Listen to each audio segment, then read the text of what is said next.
Hey everybody, Carol Garrison with Carol's Creative Escape. Thank you so much for joining me tonight. My name is Carol Garrison and I'm an independent Stampin' Up! Demonstrator and am coming to you live tonight from Minnesota. I am so grateful for everybody who's joining me tonight live or at some other point this week or any other time watching this on replay. The fact that you take time out of your busy schedules to watch this video means a lot to me and I really do appreciate it. So we are nearing the end of celebration.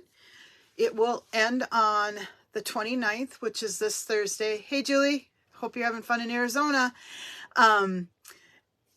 It ends on Thursday, and that means that getting free products with orders of $50 or $100 will be ending.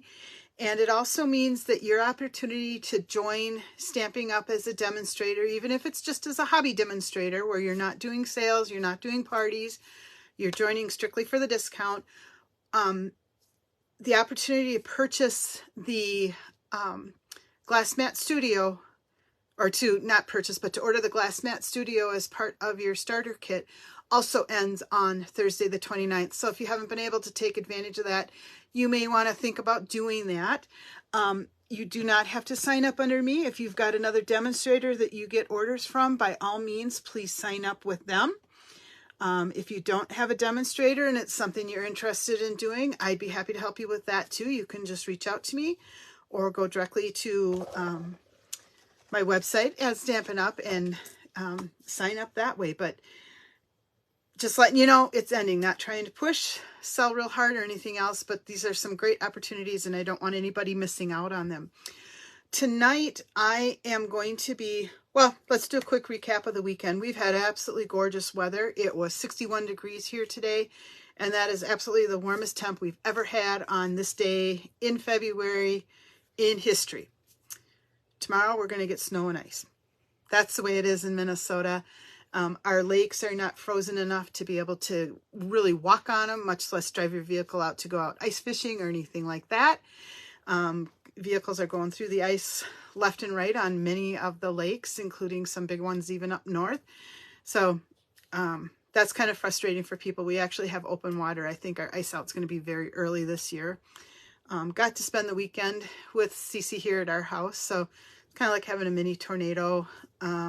You just spend your whole time going like this, trying to keep up with her.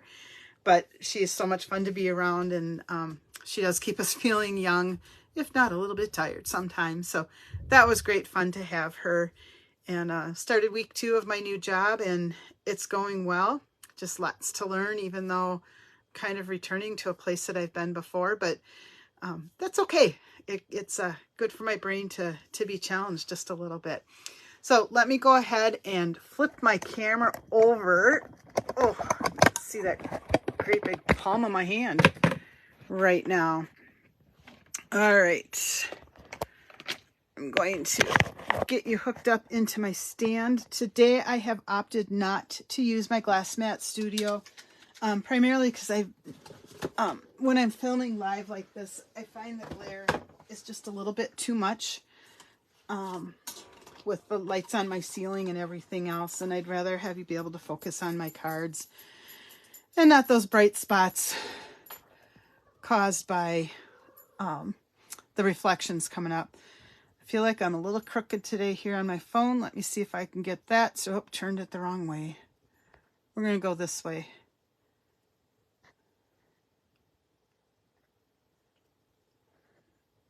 Almost there. I'm leaving it like that. I know it's a teeny bit crooked still probably, but it is what it is. Okay, so tonight, because it is the end of celebration, I have bits and pieces of my scrap paper left, and I'm guessing I am not alone in people having little bits and pieces of paper left. I'm all for using up your designer series paper. It's not something I'm always very good at. But tonight I have a card layout that I want to share with you. And I've actually got 4 designs already made of this card using the same technique. And I'm going to make a 5th card with you tonight. So I'm just going to show you right now one of those cards. And then when I'm all done, I will show you my other samples, because I want you just to kind of think what you might be able to do with some of your scraps. And so this is the card that I'm talking about. In here, I am using the Trusty Toolbox, which remembers coordinates with the Trusty Bundle that is available in the January to April catalog. This is really fun, and it's great for getting masculine stamps out there, or cards made as well. And so I've just taken strips that measure 1 inch by 4 inches. I've got 5 different strips. And then I used, this is, I think I made this 2 1/4. I wanted it a little bit bigger. It actually may be 2.5 inches by 3.5 inches. So this pegboard piece is also designer series paper, and that's what's 2.5 by 5.5 inches. And then I just fussy cut out some of the tools because I don't own that trusty bundle of tools yet. So I just fussy cut them, but they're very easy to cut out from that designer series paper. So that's my masculine version. It just says happy birthday. We can always use more masculine birthday cards. I didn't even decorate the inside of my card. So it's a very, very simple card to make, but I think you're going to find that you love how you can use up some of your paper scraps. So to start with, I've got a 5.5 by 8.5 piece of an basic white cardstock. This is actually the thick cardstock, and I did that because it's a heavier weighted cardstock, and I'm not going to be putting another layer on the inside, so I wanted the base to be a little bit more substantial. So 5.5 by 8.5, and I've scored it at 4 1/4. And then I've just picked out 5 different patterns.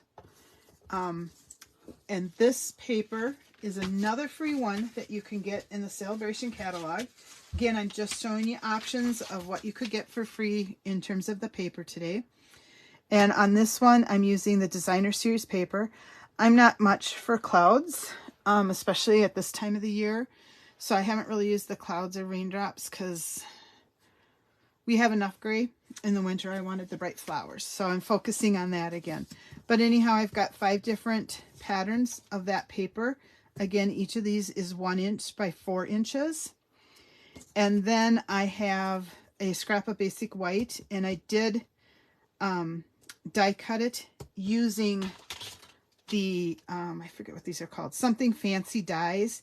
And what I really like about these is I was able to take the 2 smallest dies and layer them, and that gives me a really cool ability to get a background and make that pop out.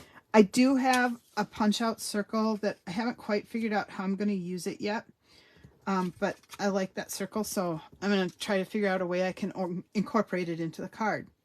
So let's just jump right in and get started on this. The first thing that I'm going to do is fold along my score line and, whoops, take my bone folder and get a good burnished edge there so that the card will lay flat.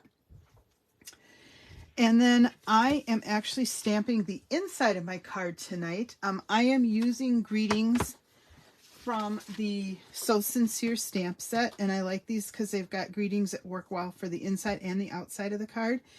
And I have a friend who's part of a group I volunteer with that is going to be having some pretty big surgery this week, and I want to be able to support her in that. And so I'm going to send her this thinking of you kind of get well card. And so on the outside, the sentiment, or excuse me, the inside of my card, I'm going to be using You're in My Heart and Prayers.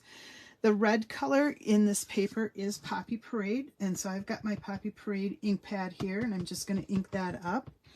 Now, one thing I learned when I was practicing this card is that my labels might not be on perfectly straight on this stamp set, and so one way that you can kind of test that out is line up your stamp just on a scrap paper in the direction you think it's going to be straight, and then just see if it stamps straight. I'm going to actually kind of use this angled line, and it looks like I might be going a little bit downhill compared to my label, so that just tells me when I stamp it I need to twist it just a titch upwards from where I think it needs to go, and that should give me a straight image on that. By practicing that ahead of time, then you're not ruining perfectly good cardstock.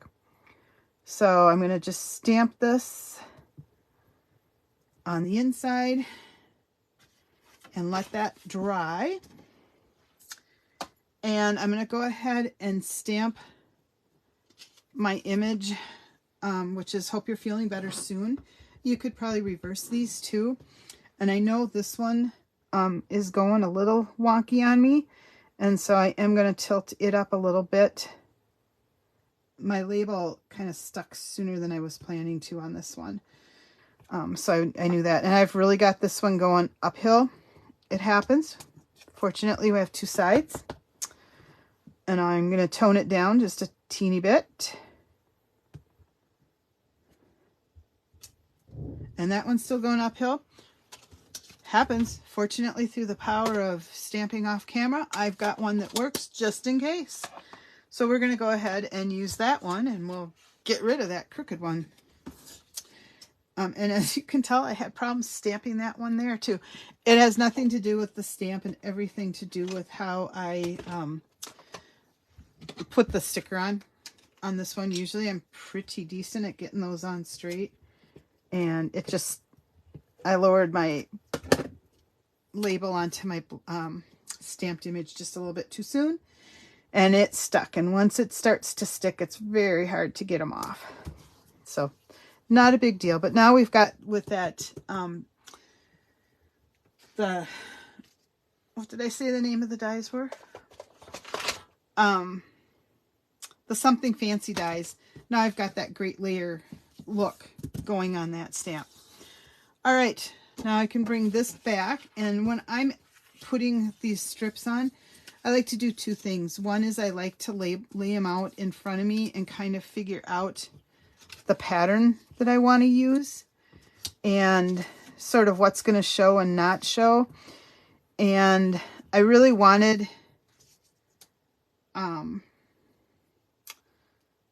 like this pattern and this pattern to show more, and sort of split up the bold patterns from the less bold patterns. So this was the layout I decided on. You are welcome to do whatever you want. One of the things that I am doing to help me line up my stuff is, first of all, I'm grabbing my silicone mat here so I can run my adhesive over the edge if I need to.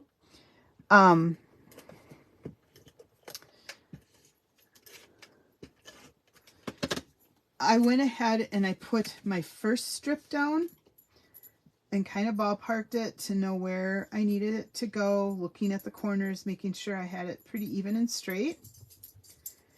And then I took my bottom strip and did the same thing. I know it seems like in our ordered brains we should be going down just each strip, but I want to show you a little trick that just helps make sure you have even spacing on all 5 pieces. You can do a couple things with this. I chose, I actually have a runner that I use when I am taking pictures and things. It's a removable adhesive. And so I just put a little bit of this on the back. You can also use regular adhesive and just put that little strip, and then if you tap it with your fingers, it takes off some of the stickiness, and that way you're able to get it off again. Oh, the back sides of these papers are so cute too. So I took the strip that I was going to put in the middle, and I worked to get that lined up, eyeballing it. And again, it's not being held on very securely. And then I came back and I did this strip, and I finally added my last strip. And it looks like, as I'm doing this, this might be a little too close. These might be spaced out a little bit.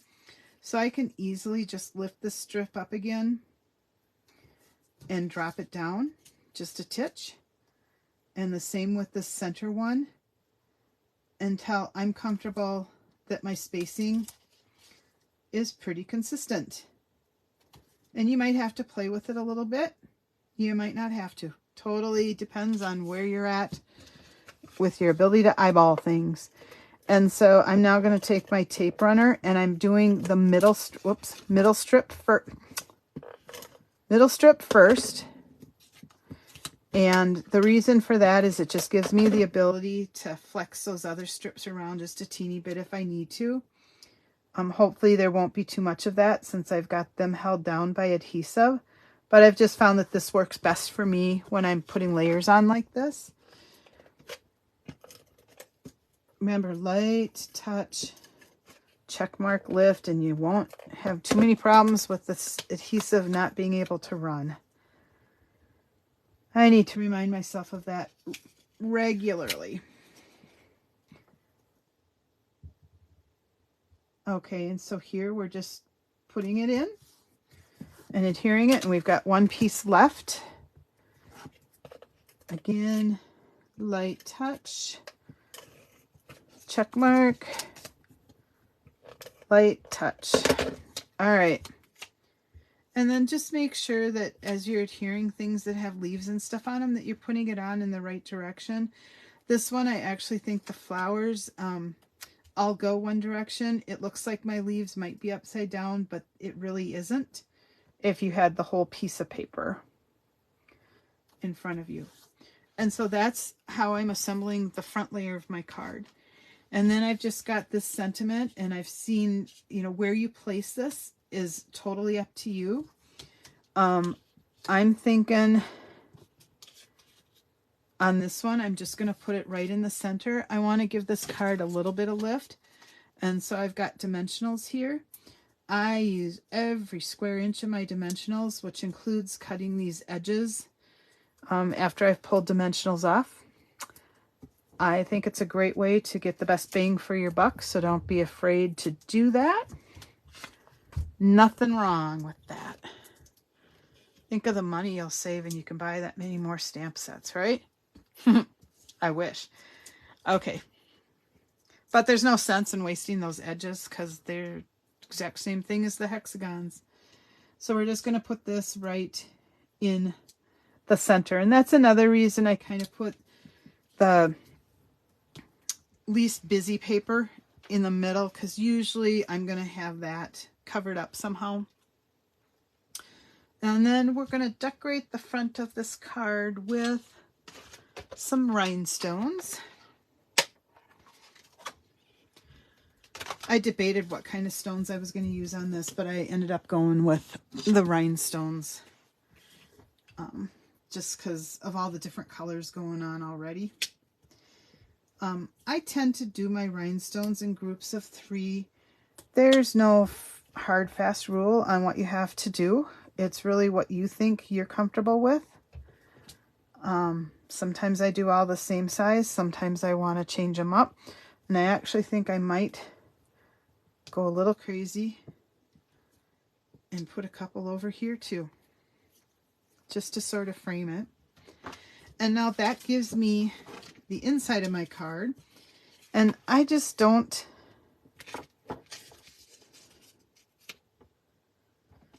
I don't know that I have a great place to use the circle. I want to be able to write her a little note.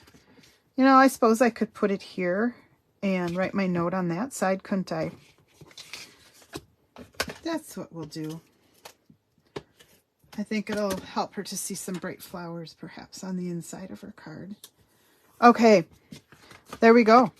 So that's this version. And again, this is doing the Sunny Days Designer Series paper, which is one that you can get for free with a $50 order before taxes and shipping. So we've got a masculine birthday card made with a trusty tool. We've got a get well card made with a Sunny Days paper. And then another set of papers that's in this catalog is the Most Adored paper. And this has hearts, so it did get billed kind of as a Valentine's paper. And it's a great paper for that. But it also just makes a pretty card And I've just used nothing fancy, just love, and on the inside, grateful for the everyday magic of you. The few rhinestones that are picking up the color, boom, we've got just a little card you can give to someone special for no occasion in particular. Now with this paper, there's also gold foil on the back side. And so I made a wedding card just using the gold foil and Night of Navy paper. And it just says, so happy to celebrate you. And it could be a wedding card with something fancy. Again, this came from the same set of paper, and look at how different those two cards look. Both love themed. That's a coincidence. It just happened. And then last but not least, I'm using what I think is my favorite paper in the Celebration catalog. Again, free with a $50 order. And that's this Flight and Airy Designer Series paper. And the colors and everything are just so soft and so beautiful. I actually had a hard time figuring out which patterns I wanted to use on this card. And then I did fussy cut one of these birds out. I've just got the iridescent pearls on here. A quick little happy birthday. And again, blank on the inside to share with somebody that's having a birthday. So this is one card technique layout with 5 what I think are very different looking cards anyhow. And I'm hoping that this inspires you to dig out some of those scraps that you've got sitting around, making some new cards. It's a great card if you wanted to cut ahead of time. Sorry, I seem to be out of alignment with my box just a little bit today too. But it's a great card here if you want to use up some of those scraps. If you have a lot of cards that you need to make in a hurry, you can just do these strips, adhere them, and then use punches to punch out whatever sentiment you want to put on there. You could make quite a few of these cards in a very short amount of time, just using this technique. So again, you've got 5 strips of Designer Series paper that measure 4 by 5 1/4. If you're really worried about lining these up, another trick that you could do is to cut a piece of just basic white cardstock, and it would measure 5 by 4, and you could lay these pieces right on that, and they'd just butt up next to each other, and you wouldn't have to worry about that spacing. That would be another option. You'd have a slightly bigger border around your card, but it would be a way to eliminate concerns about taking time even to line up. But really, with the technique that I showed you, it's pretty easy to get them lined up, especially if you're making more than 1 or 2. You kind of get into a rhythm on that. So everybody have a great week. We will see you next week, and take care. Thanks for your time tonight. Bye-bye.